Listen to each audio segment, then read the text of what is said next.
KWR news कारण वजह my dear friends, आज आपके सामने लेके आए हैं एक बहुत बड़ी दुख भरी न्यूज़।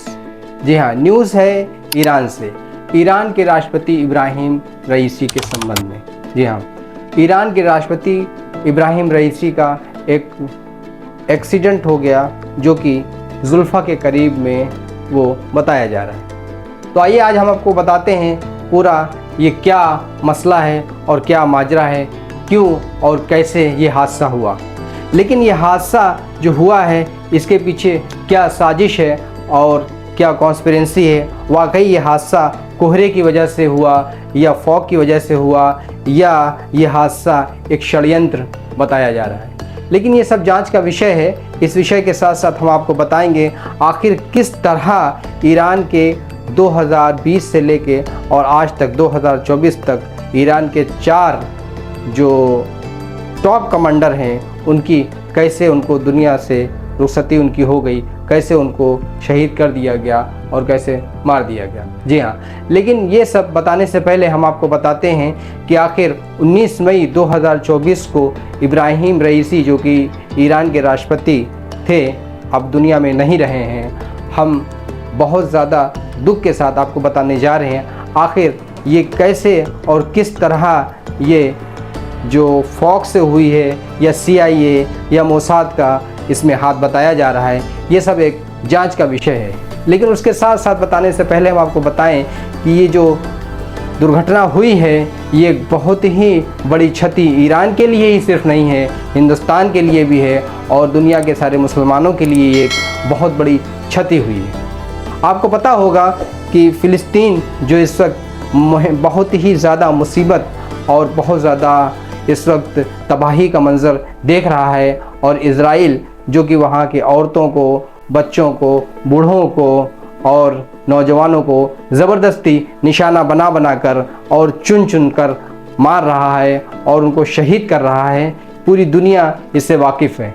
लेकिन आप ये सोचकर हैरत होगी आपको कि कोई भी देश पूरी तरह उठ के ये खड़ा नहीं हो रहा है कि हम इज़राइल को के सामने खड़े हैं और चैलेंज कर रहे हैं कि तुम उसको फ़िलिस्तीन को छोड़ दो या फ़िलिस्तीन को जो आप ये बुरी तरीके से आप जुल्म कर रहे हो, जुल्म की इंतहा कर दी कि आप हट जाइए उस रास्ते से और अल-अक़सा को और फ़िलिस्तीन के लोगों को वहाँ से खाली कर दीजिए।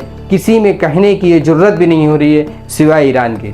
तो इसका मतलब ये हुआ कि डायरेक्ट ईरान का कोई कट्टर अगर जो कंप्यूटर कहिए या दुश्मनी कहिए या जिससे सीधे डायरेक्ट एक भिड़ंत चल रही है, एक युद्ध चल रहा है, वो ईरान है।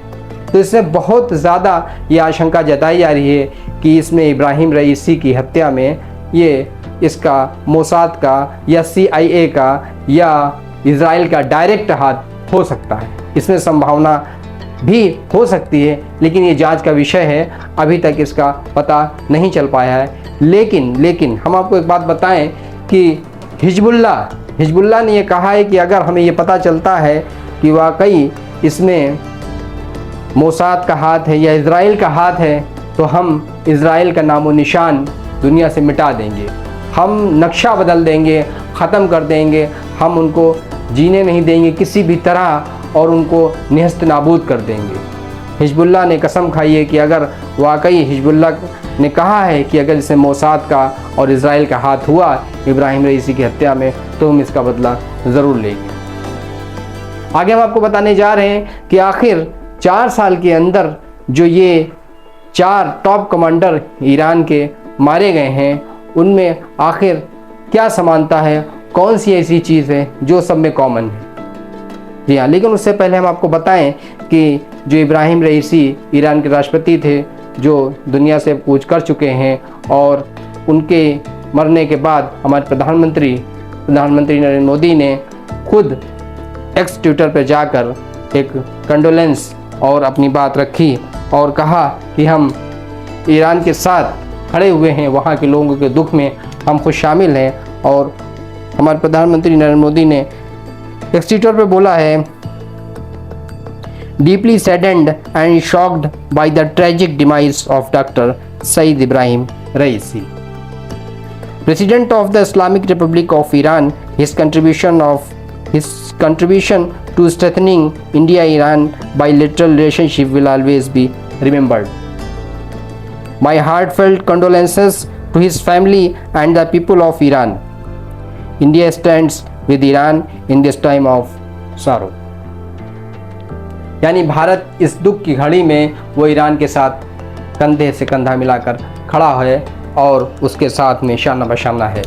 हम आपको आगे बता दें कि अभी कुछ ही दिन के बाद ईरान के राष्ट्रपति भारत की यात्रा पर भी आने वाले थे, लेकिन ये एक यात्रा अधूरी रह जाएगी। उम्मीद की जा रही है कि जो नई राष्ट्रपति मोहम्मद मुखबर जिनकी उम्मीद है बनने की, वो ज़रूर भारत की यात्रा करेंगे और हमारी जो दुख की इस घड़ी में ईरान के साथ हमारी संवेदनाएं हैं। और हम आपको आगे बता रहे हैं कि आखिर ये जो पूरा कॉन्स्पिरेंसी इसको कहिए या एक हादसा कहिए, ये अपूर्णीय क्षति पूरे हिंदुस्तान के लिए नहीं, ईरान के लिए नहीं, पूरी दुनिया के मुसलमानों के लिए एक पूर्णीय क्षति है। उसके साथ साथ आप एक बात ज़रा गौर करिए कि जो ये हादसा हुआ और जो ये मौत की खबर इज़राइल में पहुंची तो वहाँ के लोग जश्न मना रहे हैं। ख़ास तौर से वहाँ के जो पादरी हैं और वहाँ का एक ख़ास वर्ग है वो जश्न मना रहा है, वो जश्न मना रहा है और इंग्लैंड के लोग भी जश्न मना रहे हैं। यानी आप समझ सकते हैं कि वो नफ़रत कितनी ज़बरदस्त और किस हद तक वो नफ़रत वो ईरान से या मुसलमानों से करते हैं। यानी इस दुख की घड़ी में भी उनको खुशी दिख रही है, नज़र आ रही है। तो आइए हम आपको फिर लेके चलते हैं पीछे कि आखिर जो ये 4 कमांडर्स ईरान के जो शहीद कर दिए गए उनमें से आखिर कौन कौन से, सुलेमानी से लेके और रईसी तक आपको हम बता रहे हैं कि 3 जनवरी 2020 जो ईरान के कासिम सुलेमानी, इनका नाम है जनरल, जो ईरान के जनरल थे कासिम सुलेमानी, 3 जनवरी 2020 को ड्रोन अटैक में इनको मार दिया गया। उसके बाद कासिम सुलेमानी के बाद मोहसिन फ़खीराज़ादेह, ये एक बहुत बड़े न्यूक्लियर साइंटिस्ट थे, इनको भी गोली से मार दिया गया 20 सितंबर 2021 को। नेक्स्ट आइए आपको हम बताते हैं 1 अप्रैल 2024 यानी इसी साल 1 अप्रैल 2024 को मोहम्मद रज़ा जाहिदी जो टॉप कमांडर थे ईरानी सेना के, उनको मार दिया गया। और उसके बाद फिर अब 19 मई 2024 को ये जो जुल्फ़ा में दुर्घटना हुई है, ये क्या एक साजिश है, कॉन्स्पिरेंसी है या हादसा है, ये तो जांच के बाद पता चलेगा। लेकिन ये बहुत ज़्यादा इसमें शक जताया जा रहा है कि मोसाद का या CIA का हाथ हो सकता है। अगर इसमें मोसाद का हाथ है तो जाहिर बात है कि ईरान चुप नहीं बैठेगा और उसकी ईंट से ईंट बजा देगा। अगर ये एक हादसा है तो ये एक बहुत बड़ा हादसा है और ये हादसा ईरान के लिए ही नहीं, फ़िलिस्तीन के लिए नहीं, पूरी दुनिया के मुसलमानों के लिए एक अपूर्णीय क्षति है। आगे हम आपको बता रहे हैं कि अब आगे ईरान का क्या रोल है और आगे वो क्या स्टेप लेने वाला है और क्या वो जो अभी तक हेल्प करता चला आ रहा है फ़िलिस्तीन की या हिजबुल्लाह की, उसको कंटिन्यू करेगा या डिसकंटिन्यू करेगा। एक खबर और निकल के आ रही है, आपको हम बताएं माय डियर फ्रेंड्स कि अभी 1 हफ्ते के बाद ही ईरान वो जो न्यूक्लियर परिवार है यानी न्यूक्लियर कंट्री है उसके होने की एक हफ्ते के बाद ही वो होने जा रहा था। तो ये भी एक बहुत बड़ा पॉइंट निकल के आ रहा है कि जो अभी न्यूक्लियर में ये न्यूक्लियर कंट्री हो जाता 1 हफ्ते के बाद डिक्लेयर होने वाला था UN में, तो क्या ये उसको रोकने के लिए इज़राइल ने या अमेरिका ने चाल चली है? क्योंकि इब्राहिम रईसी जो राष्ट्रपति थे वो बहुत ही कट्टर और अपने जो मुल्क में बहुत ज़्यादा ऑर्थोडॉक्स लीडर के रूप में जाने जाते हैं। बहुत से ऐसे उनके जो लोग हैं जो वहाँ के उनके ख़िलाफ़ थे। क्या इसमें अमेरिका का हाथ है या वहाँ लोकल हाथ है या कोई एक षड्यंत्र है? ये सब बहुत बड़ी जांच का विषय है। क्योंकि सबसे बड़ी बात यह है जब 3 हेलीकॉप्टर 3 चॉपर साथ में चल रहे थे, एक आगे और पीछे, 2 लैंड हो गए और सिर्फ वही क्रैश हुआ जिसमें राष्ट्रपति और उनके साथी सब उसमें सवार थे। तो ये एक बहुत बड़ी जांच का विषय है। आखिर इतनी बड़ी मिस्टेक जो ब्लाइंडर मिस्टेक हुई तो कैसे हुई, और वो 2 जो लैंड सेफली हो गए, वो कैसे सेफ हो गए, दोनों में क्या कोई कम्युनिकेशन गैप था या उनको पता नहीं चल पाया, या कौन सा किस टेक्निक से जो है वो अटैक किया गया कि उनको पता ही नहीं चला, वो धुंध का सहारा लेके और उनको मार दिया गया। ये सब जांच का विषय है और बहुत सी बातें हमारे साथ आप जुड़े रहिएगा, हम आपको अपडेट करते रहेंगे।